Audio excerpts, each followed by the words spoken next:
All right, so today we're going to start into 3.2, polynomial and synthetic division. It's kind of a follow-up from our polynomial packet that we were working on. And when I say the polynomial packet, it could even have been the rational packet, all of it. But what we're looking at here is what happens when you have a polynomial that's not all factored out perfectly for you so that you can go graph it. So what we're looking at today is trying to maybe do some of that division or figuring out how can we break this down and put it into factored form when it is not. So I have here a polynomial. And we're going to backtrack. This is kind of the grunt work kind of lesson today to learn how to do everything, and then we'll build on this in the next few days. Let's start with polynomial division. To take this, if we do long division, I mean, this is old school back in the 5th grade or 4th grade, whenever you do long division. I don't know when that is. But what we're going to do is we're going to take this polynomial and figure out how many times x minus 2, this binomial, will divide into it. And so the way we do that is we look at this. This is called the divisor. This is the dividend. So the divisor, and you kind of isolate and just think about the leading part, the x. So x times what gets you 6x cubed. I'm going to kind of go through this like you have seen this before. This is something you would have covered in Algebra 2. But x times 6x squared. That's what that would be. That would get me a 6x cubed. So what I do then is I take this and I multiply it by the x minus 2 that's out in front. So 6x squared, I'm just going to distribute it. I get 6x cubed minus 12x squared. And then you subtract. So to subtract, that ultimately means you're going to change both of those signs. And that's going to make these 6x cubes cancel out.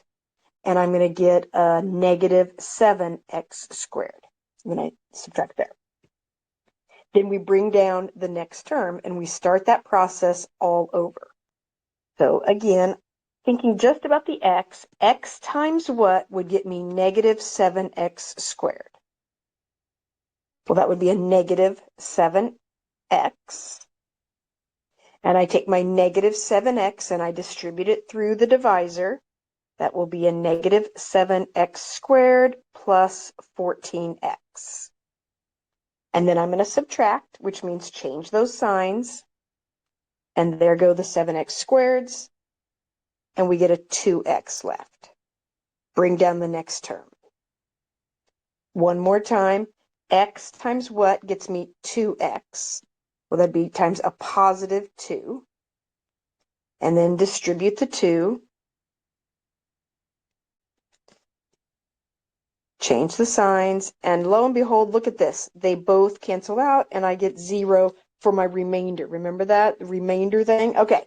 So what I have found then is the quotient is the result after you divide. So the quotient would be 6x squared minus 7x plus 2.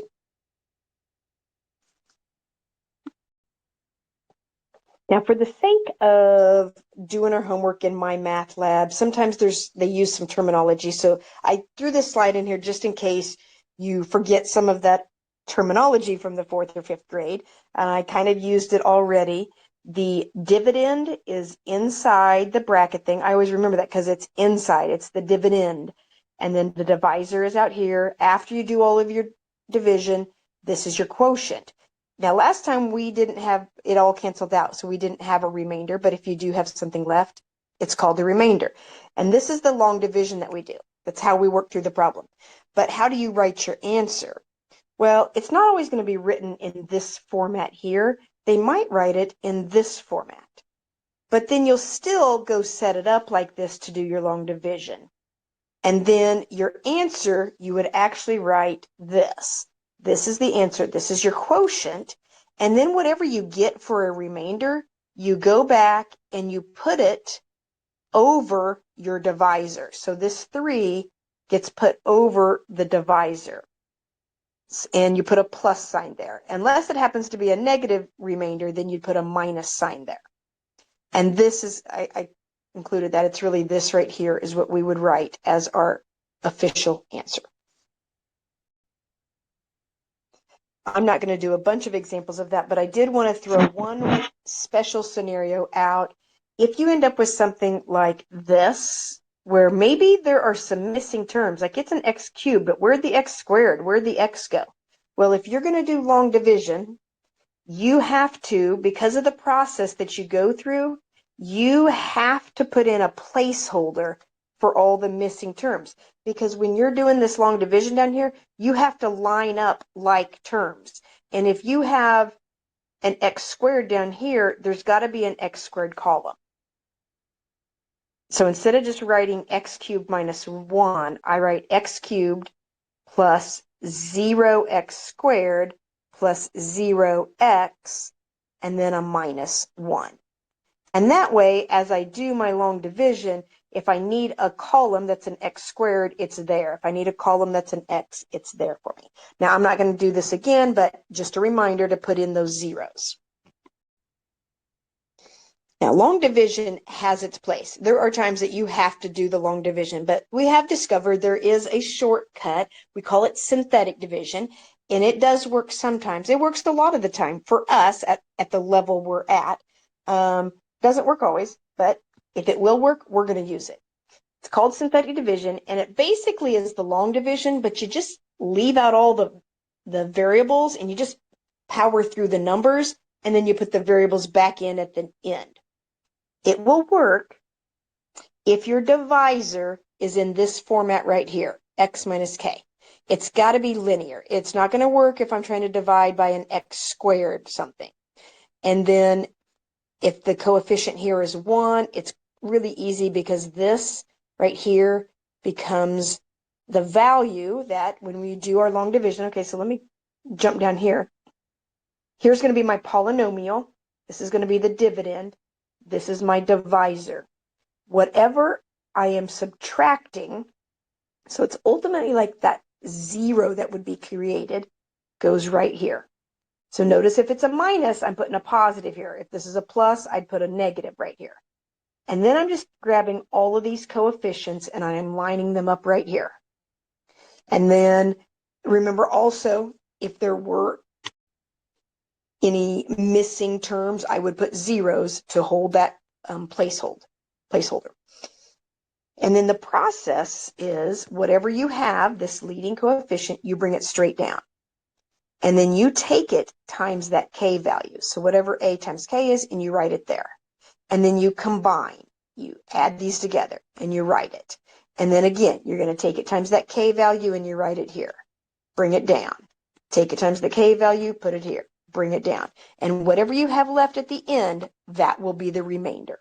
This right here will be all just numbers, but they are the coefficients on your quotient. So just thinking back when we did our graphing, if you have an x cubed and it's being divided by an x, you're going to end up with an x squared. So that would be your hint that this is going to be something x squared, something x. There's your constant, there's your remainder. Sometimes it's easier just to do one, so let's give it a shot. My divisor here is, it says x plus 3. That means I'm going to do negative 3. Now, how you set this up, I'm sorry, I'm going to go against what my previous slide is just because out of habit, and it will depend on who your Algebra 2 teacher was on how they did this. Instead of making this big box, I put like this little box up here. That's going to be where I put that k value. And then I'm going to put all my coefficients. It's a 1 x to the 4th. Notice the x cubed is missing. And then I'm going to put in a negative 10, negative 2, and a 4. And then I leave kind of space because I'm going to put numbers there, and then I just draw this here. This is how I do it. If you are familiar with this from your Algebra 2 teacher, great. If you want to do it the way on the previous slide, great. Don't care. All right. So now we run it through. You drop the 1, take the 1 times the negative 3, and then you just keep adding this direction. So this is going to get me a negative 3. But then I take my negative 3 times my k value up there. That's a 9. Add these up. Take it times the negative 3. Add these up. Take it times the negative 3. And I get a 1. Remember that this is going to be the remainder. This particular example was a quartic divided by a linear, so my result will be a cubic. So this is going to be the coefficient on my x cubed term. So that's going to be a 1x cubed minus a 3x squared minus an x plus 1. And then it's a plus. I have a remainder of 1. Remember how we write that? We take that 1 and we put it over the divisor. And that's what I've got. And it's so much faster than doing that long division because you're not messing with writing all the variables. You are just punching out the numbers and then taking them and putting the variables back in at the end. All right, so for some reason my screen didn't copy this very well, so I rewrote, here's the polynomial right here. You have it in your notes anyway, and this one is for you to try on your own. See if you can run this through synthetic division and then write it in the proper format at the end. Go ahead and pause the video, give this one a shot on your own.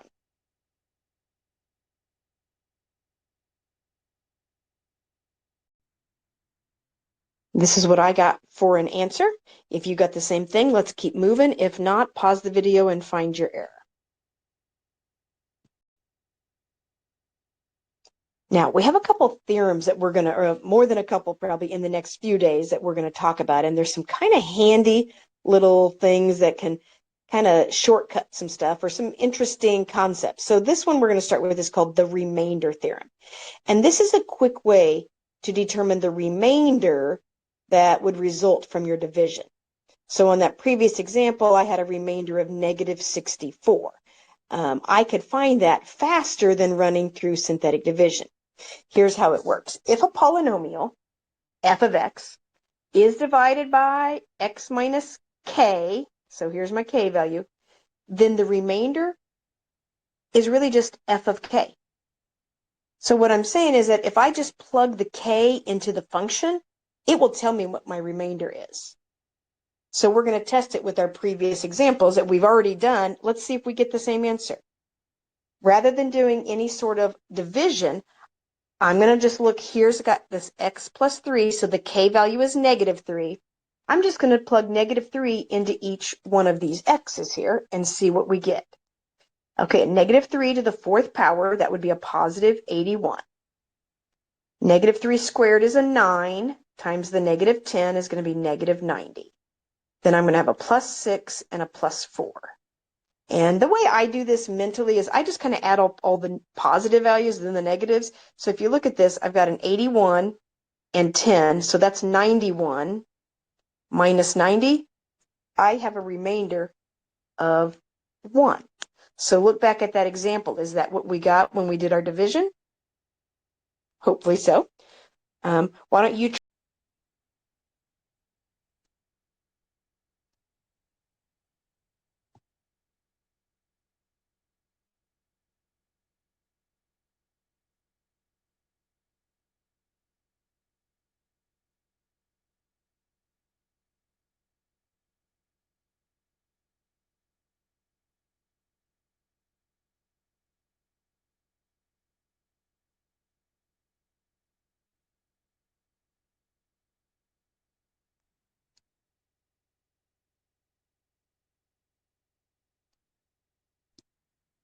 Oops, I forgot to pause the video. I got a negative 64, which was the remainder we had previously.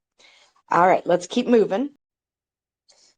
You may have wondered, like, why do I care what the remainder is? Well, it's not so much that we care what the remainder is every time, but what I really care about is to figure out if it divides in there evenly, if that divisor divides in and gets me this remainder of 0, implying it divides evenly, just like it would with numbers. So that's the point of the remainder theorem. Now, so then we kind of morph that remainder theorem into what we call the factor theorem. The factor theorem says if you can find a k value that results in a remainder of 0, that's what we're shooting for. We want to get a remainder of 0. Then you've identified one of the factors of that polynomial. And this kind of goes back to the very beginning when I first said, What if they give you a problem that's not all factored perfectly for you and you need to get it factored? But these are not just quadratics that we know how to factor always. So now we're factoring things that are of a higher power by using some of these little tricks that we've got. All right, so if I take this quadratic and I divide it by x plus 1, all right, I could do the long division, I could do the synthetic division, but all I really want to do, and actually we've done this before, you have this divided by this, we can find the factors of the divisor by finding k values that result in a remainder of 0.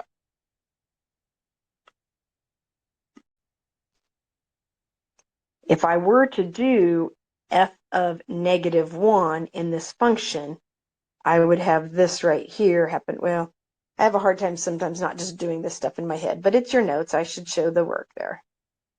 And I'm going to plug in the negative 1 for all of these and see what we get. So that's a 1 plus a 10 minus a 12.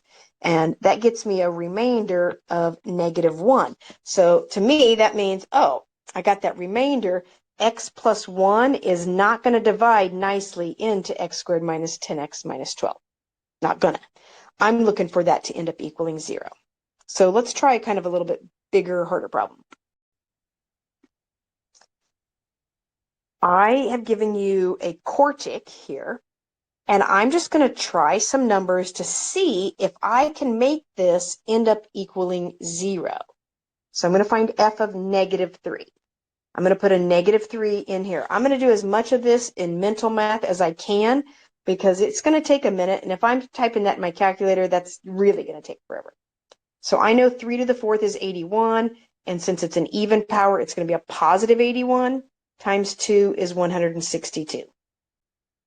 Now I'm going to put a negative 3 into the next one. That's going to end up a negative 27 times 7.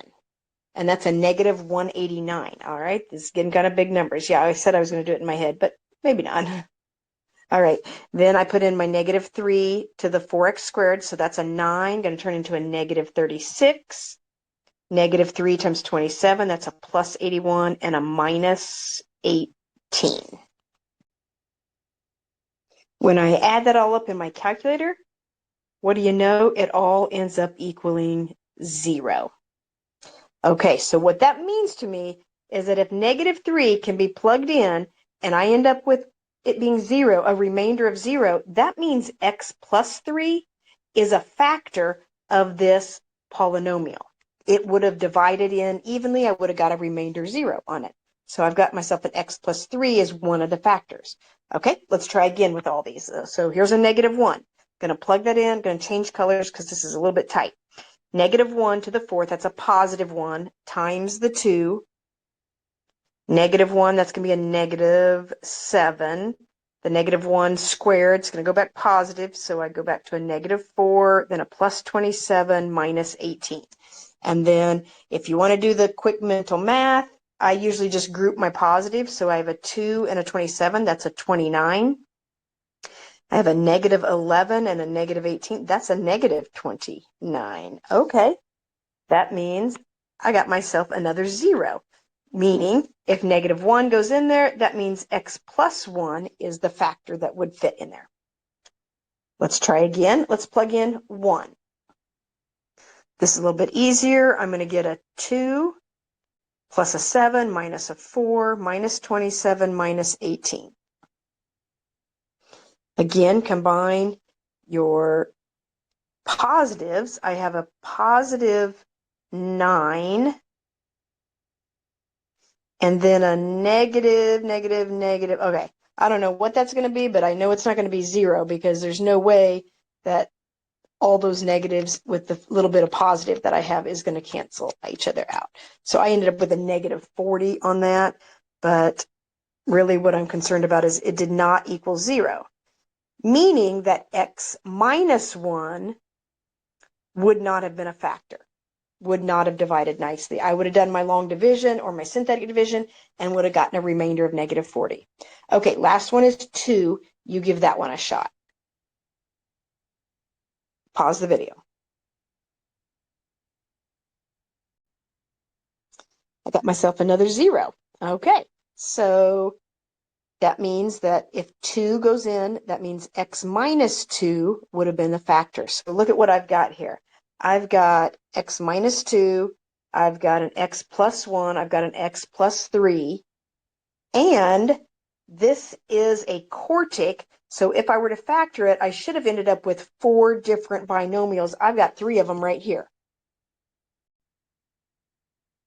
But there is the fourth one. How am I going to go about finding that?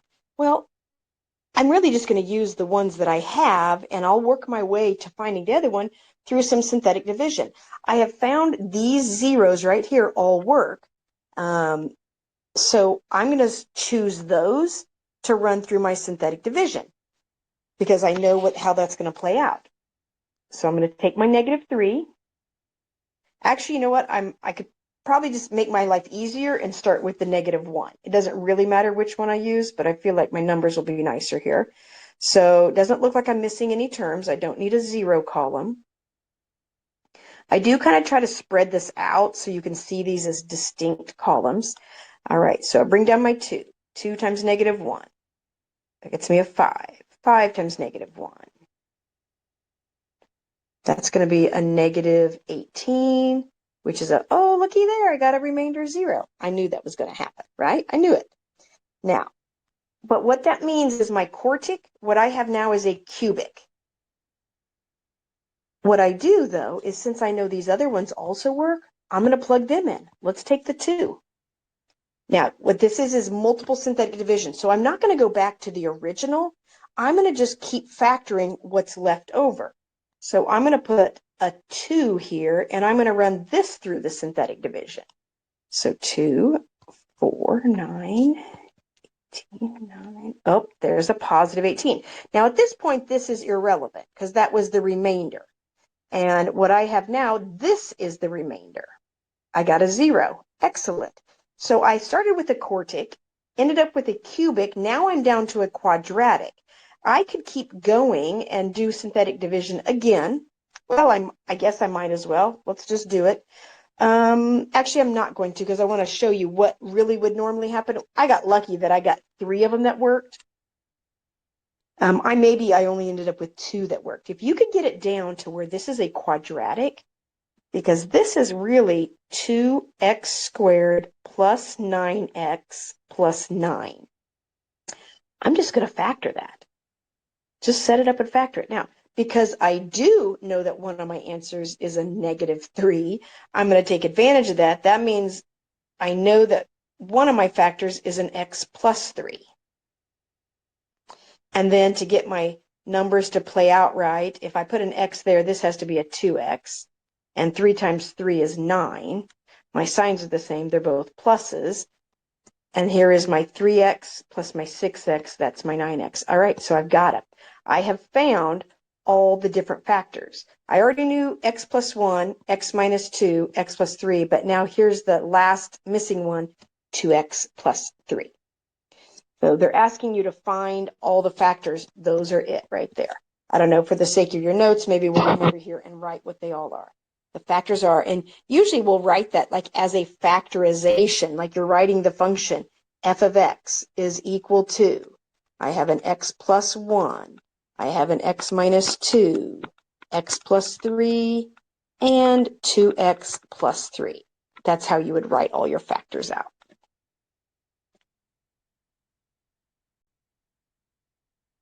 Now, we're going to call it quits there. We really are leading up to more here, but this is sort of the grunt work of just practicing that whole division, using your remainder theorem, your factor theorem. We're going to use those a bunch in the next few days. So I'm stopping there on 3-2, and you can go work on your homework. All right. Thanks for joining.